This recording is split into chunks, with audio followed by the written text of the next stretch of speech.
Hello and welcome back to the PassFab channel. If you've just factory reset your Motorola phone and are now stuck on the Google account verification screen, you're dealing with a security feature known as Factory Reset Protection, or FRP. This lock is designed to protect your device from unauthorized use by linking it to the Google account previously active on the device. But it can be incredibly frustrating if you've forgotten your own login credentials. In this video, I'm going to show you how to bypass FRP on your Motorola phone. I'll be demonstrating with a Samsung device, but the process is exactly the same on Motorola.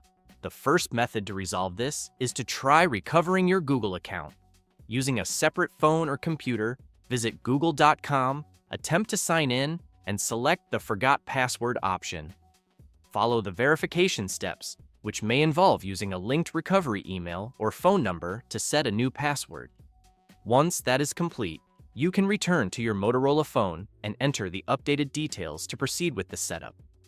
If you cannot recover the account or no longer have access to your recovery options, the second and more direct method is to use a professional tool called PassFab Android Unlock.